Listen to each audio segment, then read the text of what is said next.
बिस्मिल्लाहिर्रहमानिर्रहीम। नाज़रीन, मैं हूं जावेद बलोच। उम्मीद है आप लोग खैरियत से होंगे। मामलात सियासत के किस तरफ जा रहे हैं? क्या तहरीक-ए-इंसाफ के बानी चेयरमैन को रिलीफ मिलेगा नहीं मिलेगा? अदालतों से क्या फ़ैसले आते हैं?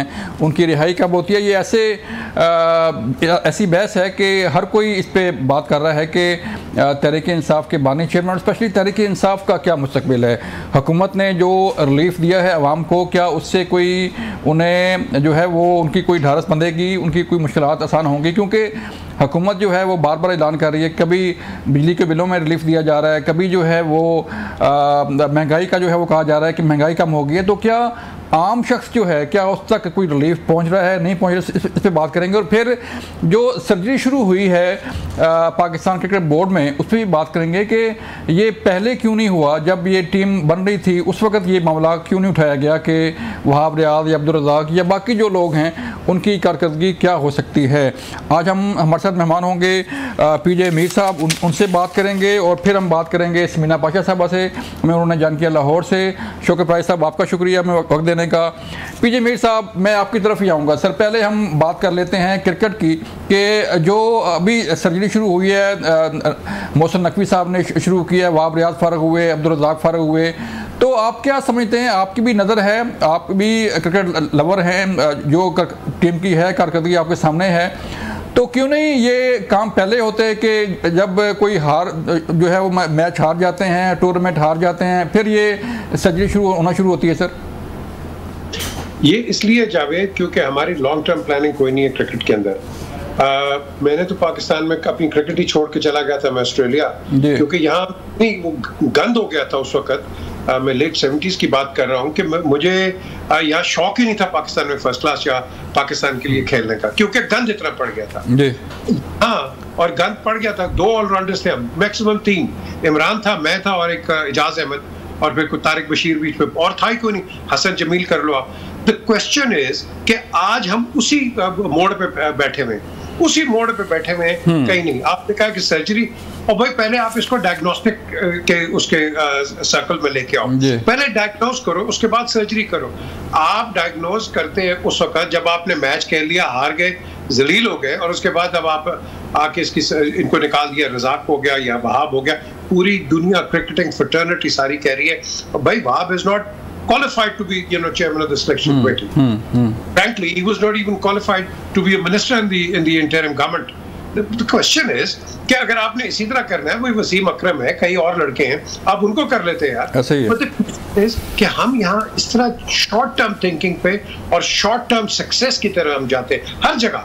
पॉलिटिकली ले लो और स्पोर्टिंग वाइज ले लो, हम लॉन्ग टर्म हमारी सोच ही कोई नहीं है। और यही वजह है कि आज जो ये पीसीबी जो है, ये मिलियन डॉलर का एक बिजनेस है, $multi-million। ये इतने डॉलर कमाता है पाकिस्तान के लिए, लेकिन इसकी मैनेजमेंट देख लो। अब मोहसिन नकवी आए हैं, आई होप कि he does something. But again, जो भी आता है, एक चेयरमैन मुझे बता दो, हम बड़ी इज्जत करते थे अब्दुल हफीज कारदार साहब की, बहुत इज्जत की उनकी, लेकिन आपने हर एक को जलीली किया। उधर से लेके जो चेयरमैन आया, सेठी साहब के साथ क्या किया, ज़का के साथ क्या किया, बाकियों के साथ क्या किया, हमने यही किया सारों के साथ। एक ही बंदा बच के चला गया था, डॉक्टर नसीम अशरफ, क्योंकि वो गवर्नमेंट चली गई थी तो वो भी चले गए। हमें चाहिए कि आप उन लोगों की एडवाइस लो, सारों को बिठाओ एंड गेट अ कंसेंसस करें आप खुद, लेकिन गेट देयर व्यूज। हम व्यूज नहीं लेते क्योंकि हम कहते हैं हमें सब कुछ पता है। जब मैं था बोर्ड के अंदर, मैंने पूरे पाकिस्तान, कराची से लेके पेशावर के रिप्रेजेंटेटिव्स बुलाए, गद्दाफी स्टेडियम में हमने सर्जरी की, हर इंटरनेशनल क्रिकेटर जो भी हमारा था बैठ के उसकी व्यू पॉइंट्स लिया, and then we move forward. लेकिन वो हमारा कंटिन्यूटी पॉलिसी है कोई नहीं है, शॉर्ट टर्म हम करते हैं। और आपने जो सवाल किया, आई विश ये पहले इसकी रेक्टिफिकेशन हो जाए। सर, आगे बढ़ते हैं। शौकत साहब, आप बताइएगा सर, अब बड़ी बहस चल रही है कि खान साहब बाहर आ रहे हैं, खान साहब को रिलीफ मिल रहा है, खान साहब ये कर रहे हैं, खान साहब वो कर रहे हैं, तो क्या कोई हालात क्या नज़र आ रहे हैं? तहरीक-ए-इंसाफ को कोई मुस्तकबिल में कोई रिलीफ मिलता हुआ नज़र आ रहा है, या जो अभी जो निकाह केस है उसमें भी जो अगर रिलीफ मिलता है तो क्या सूरत पैदा होगी? कोई बाहर आ जाएंगे? आप एकदम क्रिकेट से आपने घेर चेंज किया। मैंने वो क्योंकि चल रहा था, पीजे मीर साहब का फेवरेट था, तो मैं गौर से पीजे मीर साहब की बातें सुन रहा था तो आपने ऐसा पलटा दिया, क्रिकेट में थे तो मैंने इसलिए उनको शुरू किया। आपने ऐसा पलटा दिया मुझे। देखें जो हालात हैं, अब मैं तो कोई पामिस्ट तो हूँ नहीं, क्योंकि एक दौर था वो 3-3 पामिस्ट स्क्रीन पे बिठाए जाते थे। जर्नलिस्ट की एक नज़र होती है। सुने ना, वो 3-3 पामिस्ट बिठा के बाकायदा एक प्रोजेक्टेड प्रोग्राम होता था और उनको कहा जाता था कि फ़लाँ का इक़्तिदार ख़त्म हो रहा है और फ़लाँ इक़्तिदार में आ रहा है। तो हम पामिस्ट तो हैं नहीं, लेकिन हम अपनी एक ओपिनियन देते हैं, जो असेसमेंट जिसकी आप बात कर रहे हैं। असेसमेंट लगता नहीं है ऐसा कि खान साहब को बाहर आने दिया जाएगा। मैं ये नहीं कह रहा कि नहीं आएंगे, मैं कह रहा हूँ कि लगता नहीं है आने दिया जाएगा, क्योंकि ये जो कल ज़मानतें खारिज हुई 9 मई वाले केसेस में, वो लाहौर वाला जिन्ना हाउस वाला केस भी था, प्लस इद्दत केस का जो भी फैसला आ जाए। अब तो 4 महीने की खावर मानेका साहब ने एक्सटेंशन भी मांग ली, और आपको याद है जब जज अर्जमंद साहब, शाहरुख खान अर्जमंद साहब ने केस का फैसला सुनाना था, उसी दिन एतराज़ हुआ और वो अफजल मजोका साहब की अदालत में चला गया। फिर 9 मई के हवाले से ही जो एक केस सुप्रीम कोर्ट में पेंडिंग है, बड़े अरसे के बाद कल उसकी गुज़श्ता रोज़ हेयरिंग हुई थी, वो सिविलियंस का मिलिट्री कोर्ट्स ट्रायल के हवाले से है। तो उसमें अभी बड़ा ग्रे एरिया है, क्योंकि अदालत ने जब पिछली अदालत का फ़ैसला स्टे दिया था, उसमें लिखा था कि ये मिलिट्री कोर्ट्स ट्रायल तो कर सकती हैं लेकिन अपनी सज़ा नहीं सुना सकती।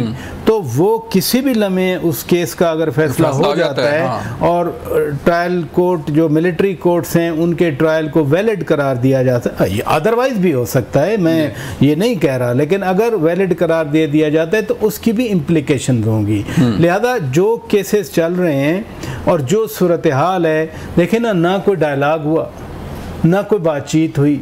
खान साहब बानी पीटीआई कहते रहे कि मैं उधर ही डायलॉग करूंगा, उधर से तो डायलॉग को तो ना हो गई ना हो गई ना। और बाकायदा वादे तौर पर कि जी पॉलिटिशियन आपस में बैठ के बात करें, वादा कर दिया था, पॉलिटिशियन के साथ बैठ के ये मुज़ाकरात करने को तैयार नहीं है।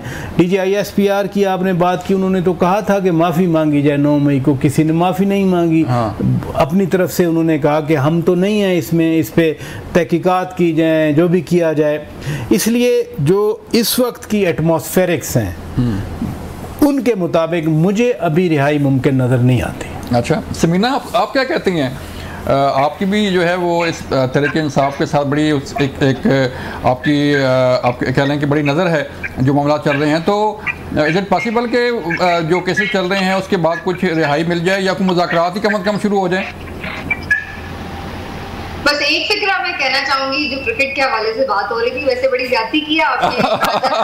मेरा प्रोड्यूसर जो है वो कह रहा था कि टॉपिक आपने जो है इस पहले शुरू कर लिया, इसका कुछ पता ही नहीं है या हमें दिलचस्पी नहीं है, तो ये बड़ी ज्यादती की। लेकिन ये कि वो किसी ने बड़ा अच्छा लिखा हुआ था कि भाई करनी सर्जरी थी और ये क्या सिर्फ सनी प्लास्ट लगा दिया। तो कुछ ऐसी ही सूरत हाल है कि आपने सर्जरी करने से हमें लग रहा था कि बहुत बड़ी तब्दीलियां आएंगी, लेकिन ऐसा लग रहा है कि छोटा सा कुर्बानी का बकरा बनाया गया, उसके अलावा कुछ नहीं। बाकी क्रिकेट के साथ हुआ वही है जो मुल्क के साथ हुआ है। जब आप फेवरेटिज्म करते हैं, तलबा परवरी करते हैं, सियासत की नजर करते हैं हर चीज को और मेरिट का ध्यान नहीं करते, तो फिर यही सूरत हाल होती है जिस पर पाकिस्तान क्रिकेट की है। बाकी जो आपने अभी इमरान खान साहब की रिहाई के हवाले से बात की, मैं काफी हद तक एग्री करूंगी शौकत राजा साहब के साथ। बज़ाहिर ऐसे हालात नजर नहीं आ रहे, क्योंकि देखिए इमरान खान साहब की रिहाई कोई कानूनी तौर पर तो होनी नहीं है, ना ये कोई आप कह लें कि जेन्युइन कानूनी मुकदमात हैं, ये सियासी मुकदमात हैं। और जब भी ये खत्म होंगे, ये कोई भी सियासी सेटलमेंट के नतीजे में ही खत्म होंगे।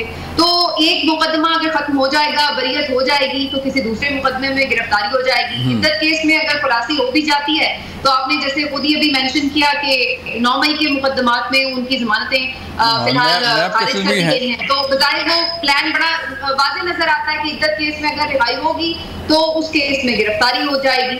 तो ये तो एक बजाय फिलहाल का प्लान नजर आ रहा है, लेकिन मैं इसको ये नहीं समझती कि ये कोई बहुत लॉन्ग टर्म चलेगा ये मामला। अल्टीमेटली रिहाई भी करनी पड़ेगी, चीजें ऐसी होंगी कि ऑटोमेटिकली उस तरफ बात जाएगी, ये भी होगा कि बातचीत की तरफ भी बात जाएगी।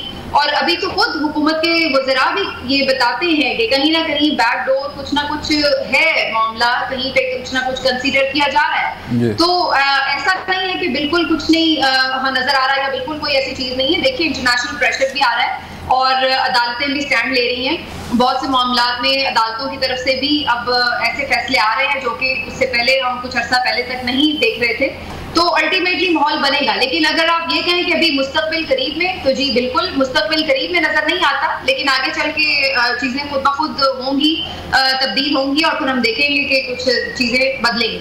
चलें पीजे मीर साहब, आपकी क्या सोच है सर? आप क्या समझते हैं कि वाकई कुछ हालात बदलेंगे मुस्तकबिल में? नहीं जी, बात और आगे मजीद कॉम्प्लिकेट होंगे। ये जो अभी आपने वो रिजल्ट्स देखे कि वे लोग, ये कोई केस नहीं थे। अब रियल टाइम केस 2 ट्रस्ट का केस और उसके बाद आपका 9 मई, ये 2 बड़े केस हैं और आपको ओवरराइड भी कर सकते हैं, लेकिन आप साथ इस पर भी काफी है। अब ये डिपेंड मलिक रियाज आते हैं नहीं आते हैं, बिकॉज इज अ की, आप कह लो कि कॉग है इस सारे केस के अंदर, वो तो नहीं आएंगे। तो फिर आप इस केस को कब तक लटकाते रहेंगे? क्या इनको बेल मिलेगी? अगर इनको बेल मिलती है तो कंडीशंस ये हैं कि इस वक्त अगर वो आते हैं बाहर और एक कन्फ्रंटेशनिस्ट एक एटीट्यूड से आएंगे तो Pakistan can not afford a confrontation. इस वक्त ये बड़े नाजुक हालात हैं। आपको यहाँ बिल्कुल पराची साहब ने सही बात की। देखो, आपने एक पॉलिटिकल डोमेन के अंदर पॉलिटिको से ही बात करनी है। फौज को ये सारे क्रिटिसाइज करते हैं कि जी ये इलेक्टेड है, सिलेक्टेड है, जो भी है ये, तो at the end of the day फिर आप फौज के पास क्यों जा रहे हैं? वेदर इट इज नून और ये आप ले लो इसको पीपल्स पार्टी या पीटीआई, भाई फौज का क्या काम है? तुम तीनों ने क्रिटिसाइज किया फौज को, तुम तीनों को कहते हो कि नहीं जी हमें जमहूरियत चाहिए, तो स्टे विद द, फिर तुम्हें बाहर जाने की क्या जरूरत है? हाँ। और ये क्यों कहते हैं ना, आप बैल मुझे मार, क्योंकि यही स्टेटमेंट जो है आगे जाके इनके गले में पड़ती हैं सबके। सो इसलिए ये एक इम्पेरेटिव है कि आप बैठें, एक दूसरे से बात करें और यहीं इसको रिजॉल्व करें। आप कब तक इस, वो कहते हैं ना, how long is a piece of string, कब तक इसको स्ट्रेच करते रहोगे? एक दिन टूट जानी है। टूटने से पहले अभी भी समझता हूँ कि डैमेज कंट्रोल हो सकता है। और यस, इंटरनेशनल प्रेशर है, लेकिन इंटरनेशनल प्रेशर इंटरनेशनल है। हमें तो अपने नेशनल प्रेशर को देखना है कि नेशनल प्रेशर को हम किस तरह डिफ्लेक्ट करें, और ये नेशनल प्रेशर बढ़ता जा रहा है और इसको हमने डिफ्लेक्ट करना है वन वे और दिया। चलें बात करेंगे इस जो इंटरनेशनल प्रेशर आ रहा है इस पर भी बात करेंगे, लेकिन एक ब्रेक बाद मिलते हैं, ब्रेक के बाद।